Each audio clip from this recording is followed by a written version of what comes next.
Baik, selamat pagi, selamat siang, dan selamat sore bagi kita semua.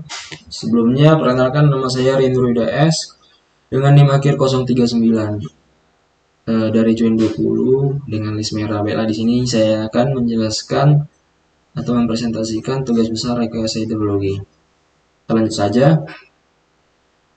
Yang pertama, pengertian hidrologi secara umum. Secara umum, hidrologi diartikan sebagai ilmu air. Ilmu ini menjelaskan tentang terjadinya sirkulasi atau pergerakan dan distribusi air baik di atmosfer maupun di bumi. Secara umum dapat juga diartikan sebagai ilmu yang mempelajari kuantitas dan kualitas air baik di permukaan bumi maupun di bawah tanah. Langsung saja yang akan kita ketahui atau yang dibahas pada tugas besar rekayasa hidrologi. Yang pertama, cara menentukan dan menganalisis daerah aliran sungai atau DAS suatu stasiun dengan menggunakan metode aljabar dan isayat. Sebenarnya ada 3 metode yang dapat kita gunakan. Namun di sini metode yang saya dapat adalah metode aljabar dan isayat, dan teman yang lain ada yang mendapatkan metode aljabar dengan metode Thiessen. Yang kedua, cara menganalisis frekuensi dan mengetahui curah hujan dalam kala ulang pada tahun tertentu. Yang ketiga, cara mengetahui intensitas curah hujan dengan menggunakan metode Mononobe, Talbot, dan Ishiguro. Dan yang terakhir, cara menentukan debit hujan dalam kala ulang pada tahun tertentu dengan menggunakan metode rasional. Langsung saja, pada awal pengerjaan tugas besar, kita diberikan data curah hujan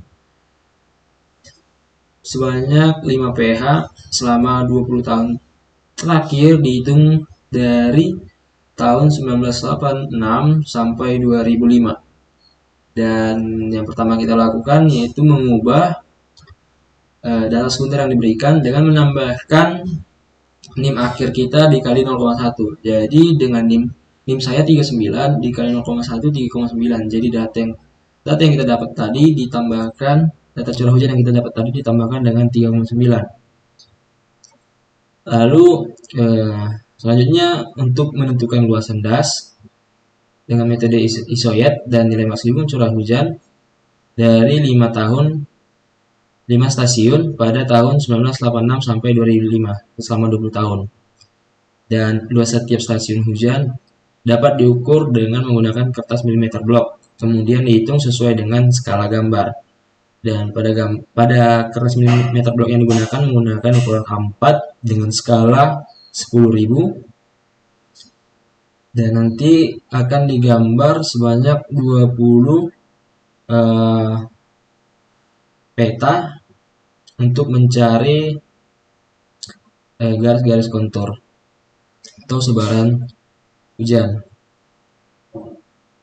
Lanjut, untuk rumus mencari luas stasiun yaitu sigma kotak dikali luas kotak kuadrat, ini dalam sentimeter, dikali skala kuadrat. Jadi banyak kotak kecil dikali luas kotak yang kecil tadi 0,1 cm tadi, 0,1 kuadrat dikali skalanya 10.000 kuadrat. Untuk mencari luas dasnya sama dengan sigma luas stasiun. Dan untuk mencari nilai C yaitu luas stasiun dibagi luas das.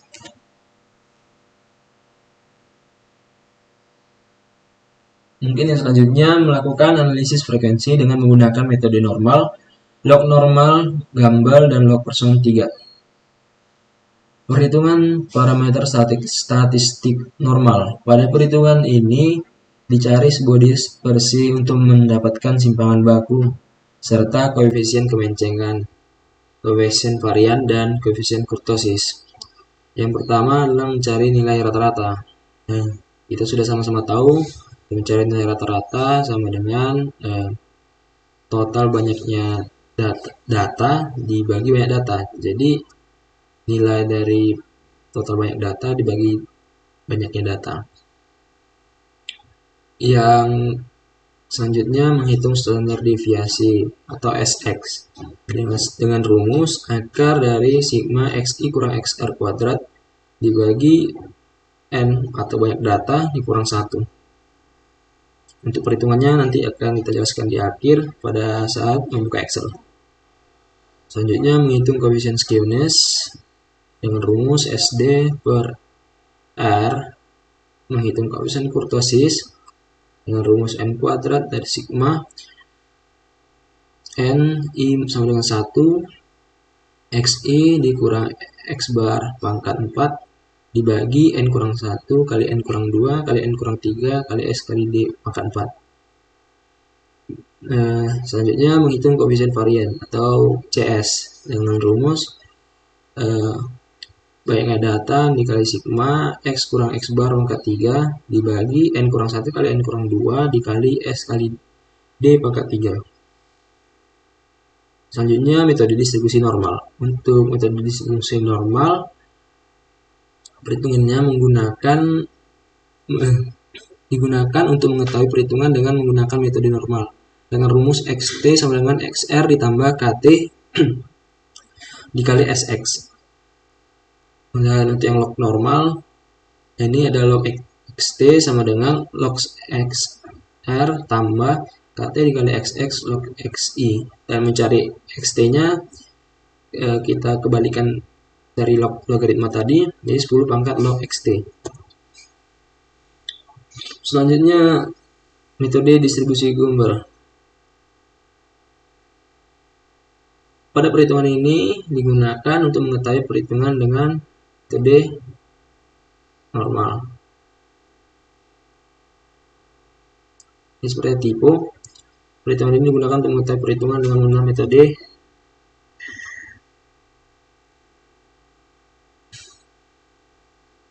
distribusi Gumbel seharusnya. Baik, yang pertama mencari nilai K. K sama dengan YT dikurang YN per SN. B. Mencari nilai XT. XT sama dengan XR ditambah KT kali XX. Selanjutnya metode distribusi log persen 3. Dengan perhitungan ini digunakan untuk mengetahui perhitungan dengan menggunakan metode log persen 3 dengan XR 1,667 dan S log X sama dengan 0,19. Pada perhitungan statistik logaritma didapatkan nilai CS min 0,022. Dan untuk mendapatkan nilai koefisien G, maka gunakan interpolasi antara 0 dan 0,1 min 0,1 ada kala ulang 2, 5, 10, 20, 25, 50, dan 100. Yang pertama untuk mencari nilai GT, ini sudah tertera. Mungkin nanti di Excel supaya lebih dimengerti. Untuk mencari nilai log XT yaitu X bar ditambah G dikali SX. Untuk mencari nilai XT sama dengan 10 pangkat log X. Dari penggunaan jenis distribusi tadi didapatkan kesimpulan atau hasilnya yang memenuhi hanya yang menggunakan metode Gumbel dan log persen 3. Dan selanjutnya kita dapat melakukan uji kecocokan distribusi. Pada uji kecocokan distribusi terdapat 2, yaitu uji C kuadrat atau uji square, C square, dan uji Smirnov-Kolmogorov. Untuk yang pertama uji C kuadrat, uji yang digunakan untuk menguji apakah distribusi yang digunakan sesuai atau tidak dengan membandingkan apakah nilai C kuadrat kritis lebih besar dari perhitungan. Jika benar, maka pengujian tersebut dapat digunakan. Dan sebelum mencari X kuadrat CR analisis, harus mengurutkan nilai XI dan log XI dari yang terkecil. Di sini beberapa yang harus kita tahu. Untuk nilai K-nya, K sama dengan 1 tambah 3,322 log N. Lalu menghitung derajat kebebasan DK, DK sama dengan K dikurang P plus 1. Untuk menghitung EF sama dengan N per K. Selanjutnya untuk menghitung interval kelas dan X awal metode log persen 3, itu delta X sama dengan log XI max dikurang log XI min per K kurang 1.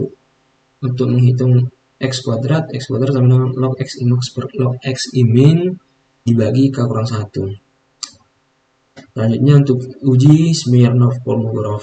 Pada metode ini membandingkan delta max analisis dengan delta krisis tabel. Uji ini digunakan untuk mengetahui distribusi yang diperoleh dapat diterima atau tidak. Sama hal yang perlu kita ketahui juga nanti. Yang pertama mencari nilai Px dengan rumus M per 1 tambah sigma M. Yang kedua mencari nilai P X kecil dari itu dengan 1 dikurang Px. Mencari nilai Pxn X sama dengan M per sigma M kurang 1. Pxn X kecil dari sama dengan 1 kurang Pxn X. Dan untuk mencari nilai delta P sama dengan Px kecil dari dikurang Pxn X kecil dari. Apabila delta max kecil dari delta kritis tabel, maka data hujan yang diolah memenuhi syarat distribusi yang diuji.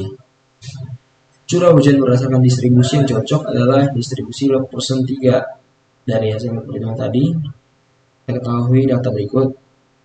Yang pertama, curah hujan berdasarkan distribusi yang cocok adalah distribusi log persen 3. Untuk mendapatkan data hujan rencana, maka dapat dianalisis beberapa intensitas curah hujan yang terjadi selama 5 jam dengan jumlah asumsi 100%. Data curah hujan rencana dikalikan 90%. Karena apa? Karena semua air hujan yang turun tidak semua jatuh ke permukaan tanah. Lalu selanjutnya analisis intensitas hujan dengan kurva IDF. Nah, pada bagian ini kita menghitung curah hujan menggunakan tabel yang sudah memenuhi uji sebelumnya, yaitu log persen 3 dan Gumbel. Metode yang digunakan yaitu metode Mononobe, Talbot, dan Sherman.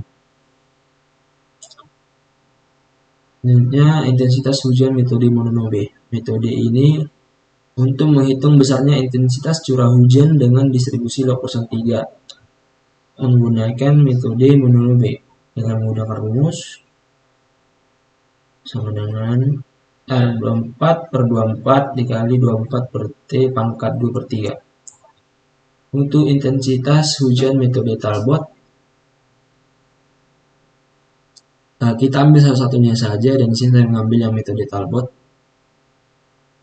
dengan menghitung besarnya intensitas curah hujan. Yang pertama kita harus mencari nilai I kuadrat pada kalimat tertentu. Yang kedua mencari I kali T. Dan ketiga mencari I kuadrat dikali T.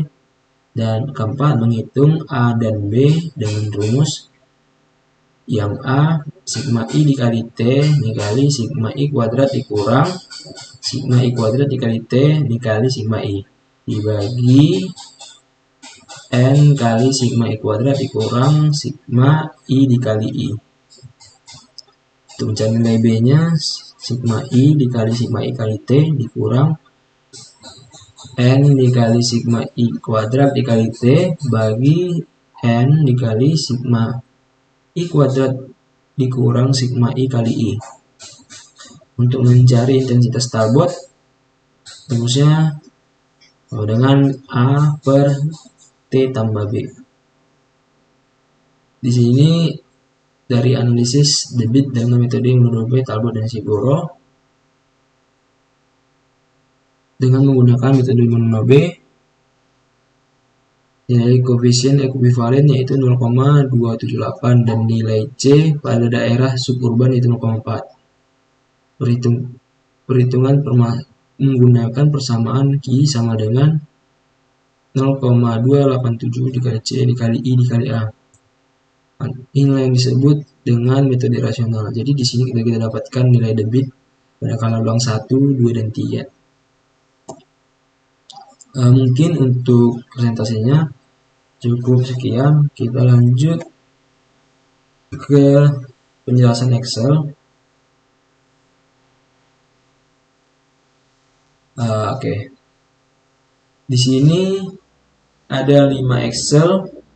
Ada pada PH 10, pada penengahan, PH 19, pada Y ketibung, PH 31, Y pisang, PH 32 Bumi Sari dan PH 33 Negara Ratu.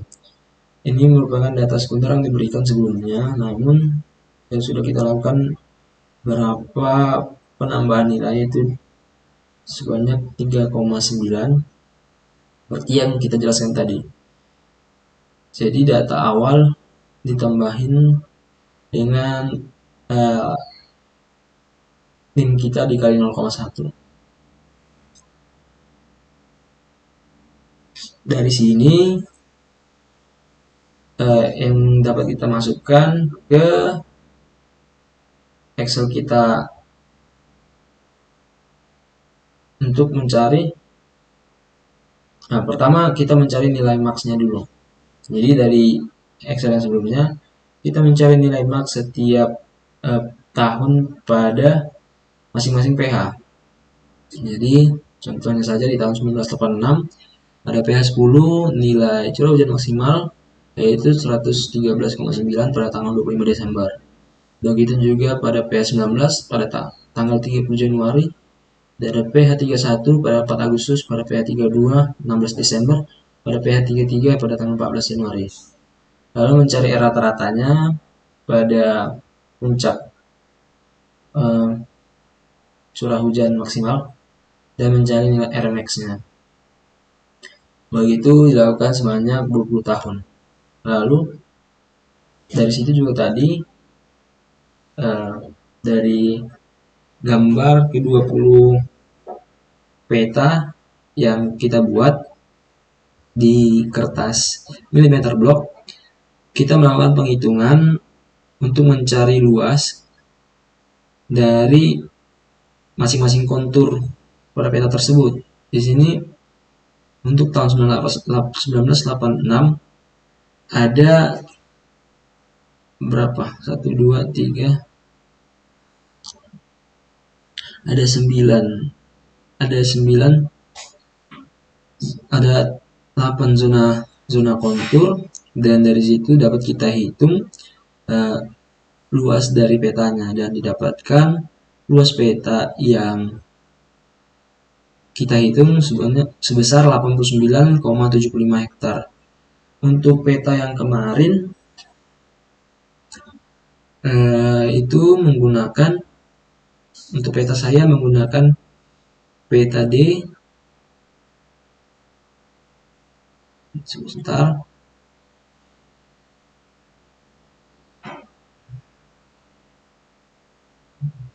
Ini peta D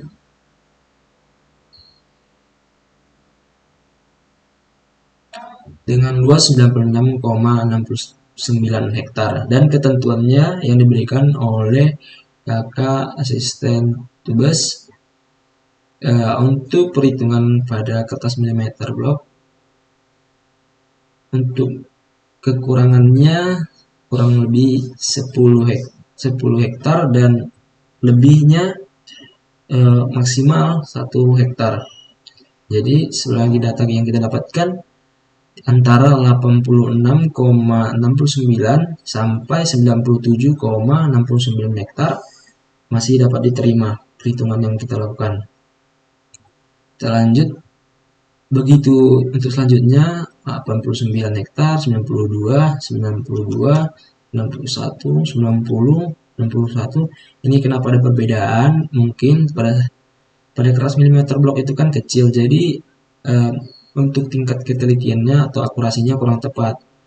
Seperti mata pena yang memakan bagian perpotongan dari kotak tersebut, sehingga kita hanya bisa memperkirakan bahwa itu dapat menjadi beberapa kotak, daerah-daerah kotak yang tidak sempurna yang terpotong oleh peta. Dari sini kita dapat juga tahu nilai XI atau nilai rata-rata dari tiap tahun ini ya. Selanjutnya kita ke algebraic aljabar. Di sini tadi kita membahas tentang metode-metode yang kita gunakan. Ada distribusi normal, ada log normal, ada log per 1/3, dan distribusi Gumbel. Dan berdasarkan apa yang kita dijelaskan sebelumnya, yang memenuhi untuk unspecified aljabar yang memenuhi ada log person 3. Untuk yang Gumbel ada satu yang tidak memenuhi. Namun yang sebelumnya itu yang unspecified, yang isoid, yang tiang isoid, baru Gumbel dan log person 3-nya dua-duanya memenuhi. Mungkin di sini kita menentukan pertama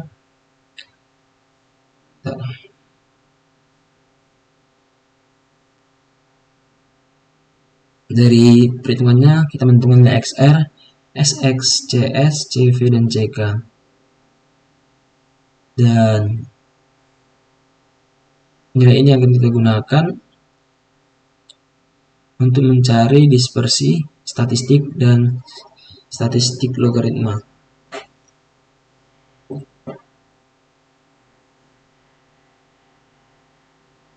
Ini sesuai dengan yang kita presentasikan tadi.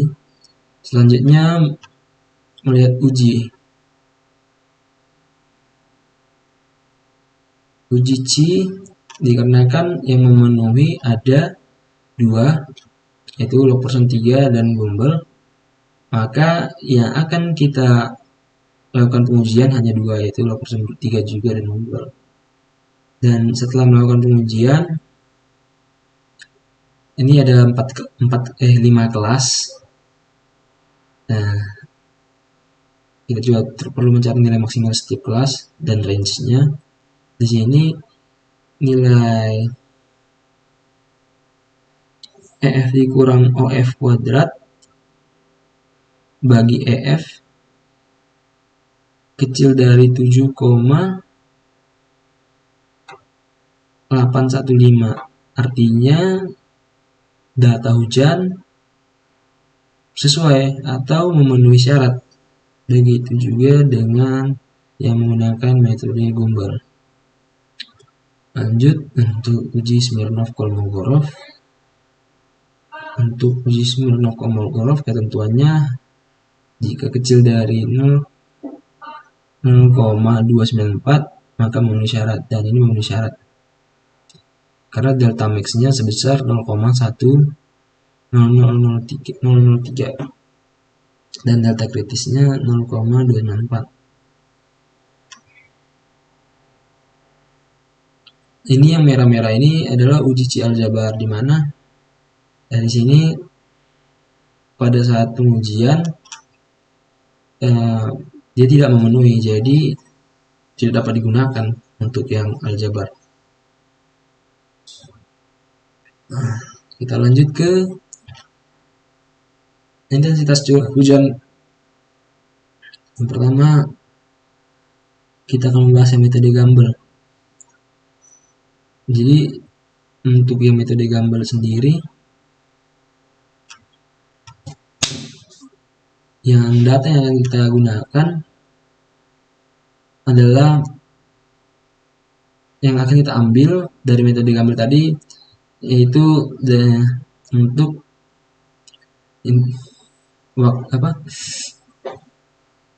metode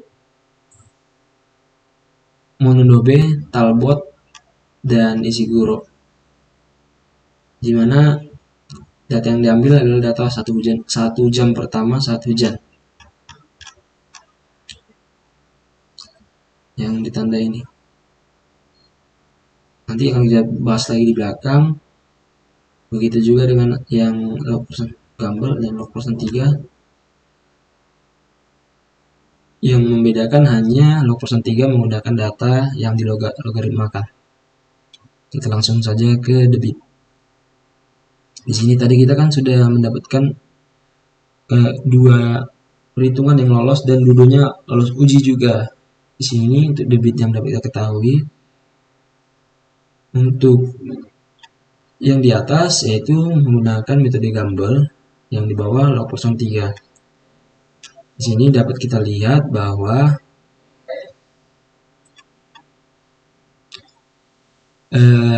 nilai dari debit yang dihasilkan tidak terlalu jauh berbeda. Dengan menggunakan Talbot, Gumbel, dan log persen 3. Dan curah hujan cenderung dan debit meningkat terus. Dan di sini kita menggunakan skala ulang 2, 5, 10, 20, 25, 50, dan 100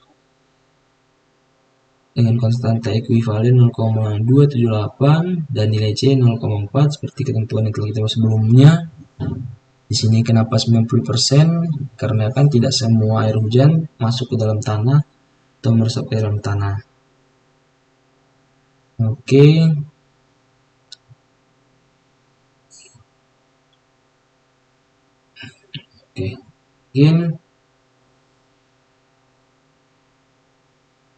Mungkin sekian yang dapat saya jelaskan mengenai tugas presentasi saya. Apabila ada salah kata dan penjelasan yang kurang dapat dimengerti, saya minta maaf. Terima kasih dan selamat pagi, selamat siang, dan selamat sore. Selamat malam.